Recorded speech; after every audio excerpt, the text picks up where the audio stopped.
ഒരു സാധാരണക്കാരനായ ഒരു ചെറുപ്പക്കാരന് ഒരു ചെറുകിട വ്യവസായം തുടങ്ങണമെങ്കിൽ എന്തൊക്കെയായിരിക്കും അടിസ്ഥാനപരമായ സജ്ജീകരണങ്ങൾ ഒരുക്കേണ്ടത്?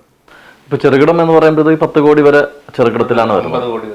അത് എക്സ്റ്റെൻഡ് ചെയ്തതാണ് ഇപ്പോൾ 50 കോടി എന്നുള്ളത്. അപ്പം ചെറുകിടം എന്നുള്ള ഒരു ലേബൽ ഇപ്പോഴും അതൊരു 10 കോടി എന്നുള്ളതാണ്. പക്ഷേ 10 കോടിയൊന്നും ഇൻവെസ്റ്റ് ചെയ്ത് തുടക്കത്തിൽ ചെയ്യേണ്ടെന്ന് തന്നെയാണ് നമ്മുടെ ഒരു അഭിപ്രായം. കാരണം എന്ന് വെച്ചാൽ 1 കോടിയോ 50 ലക്ഷമോ എന്നുള്ള രീതിയിൽ തുടങ്ങിയിട്ട് പിന്നീട് ഗ്രാജുവലായിട്ട് കൂട്ടുക എന്നുള്ളത് മാത്രമേ ഉള്ളൂ. കാരണം എന്ന് വെച്ച് കഴിഞ്ഞാൽ നമ്മുടെ മനസ്സിൽ ചെറുകിടം എന്ന് പറയുന്ന ഉള്ളത് ഇപ്പോഴും നമ്മുടെ മനസ്സിൽ 10 കോടി എന്നുള്ളതിൽ ചെറുതായിട്ട് തുടങ്ങിയിട്ട് പിന്നെ അതിനങ്ങ് എക്സ്പാൻഷൻ നടത്തുക എന്നുള്ളതാണ്. ഇപ്പോൾ ഗവൺമെൻറ് സ്റ്റാർട്ടപ്പിനൊക്കെ ഒരുപാട് സ്കീമുകളുണ്ട്, സെൻട്രൽ ഗവൺമെൻറ്റിൻ്റെ ആയാലും സ്റ്റേറ്റ് ഗവൺമെൻറ് ആയിരുന്നാലും.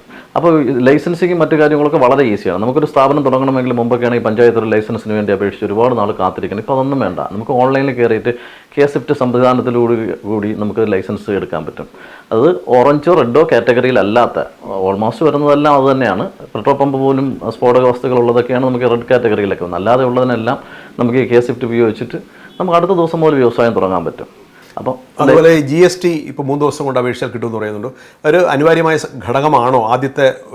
ഒരു വർഷം, ആദ്യത്തെ സാമ്പത്തിക വർഷം പരിശോധിച്ചാൽ ഒരു ചെറുകിട കച്ചവടക്കാരൻ്റെ അല്ലെങ്കിൽ ഒരു ചെറുകിട വ്യവസായം തുടങ്ങുന്നവന് GST സംവിധാനം എങ്ങനെയാണ്? മാനുഫാക്ചറിങ് സെക്ടറിൽ GST എടുത്തിട്ട് ചെയ്യണമെന്ന് തന്നെയാണ് പറഞ്ഞത്. കാരണം നമ്മളൊരു മെഷീനറി എടുക്കുമ്പോഴത്തേക്ക് അതിൻ്റെ GST നമുക്ക് ക്ലെയിം ചെയ്യാൻ പറ്റും. അതിൻ്റെ ഡിപ്രസിഷനും മറ്റു കാര്യങ്ങളൊക്കെ നോക്കി വരുമ്പോഴത്തേക്ക് GST എടുത്തിട്ട് ചെയ്യുന്നതാണ് നല്ലത്. ട്രേഡിങ്ങോ മറ്റോ ആണെങ്കിൽ, അല്ലെങ്കിൽ നമ്മുടെ ബഡ്ജറ്റ് അനുസരിച്ച്, നമ്മൾ ചെറിയൊരു ബഡ്ജറ്റിലാണ് ചെയ്യുന്നതെങ്കിൽ GSTയുടെ പരിധിയിൽ വരാത്തതാണെങ്കിൽ ആവശ്യമില്ല. പക്ഷേ GST ആദ്യമേ എടുത്ത് തുടങ്ങണമെന്ന്. ആദ്യത്തെ സാമ്പത്തിക വർഷം 20 ലക്ഷത്തിൻ്റെ പരിധി കഴിഞ്ഞാൽ മാത്രമേ GST ആവശ്യമുള്ളൂ എന്ന് പലരും ആവശ്യപ്പെടുന്നുണ്ട് നമ്മളോട്. അല്ല, 20 ലക്ഷത്തിന് അതാണ് നിയമം, അതാണ്. പക്ഷേ 20 ലക്ഷം എന്ന് പറഞ്ഞൊരു കാറ്റഗറി നമ്മൾ വയ്ക്കേണ്ട ആവശ്യമില്ല. കാരണം മണി മൂല്യം കുറഞ്ഞു എടുക്കണമെന്ന് തന്നെയാണ് പറഞ്ഞത്. കാരണം മണി മൂല്യം കുറഞ്ഞു. പണ്ടാണെങ്കിൽ 20 ലക്ഷം എന്ന് പറയുമ്പോഴത്തേക്ക് ഒരു വലിയ തുകയാണ്. ഇപ്പോൾ 20 ലക്ഷം ഒരു തുകയേ അല്ല.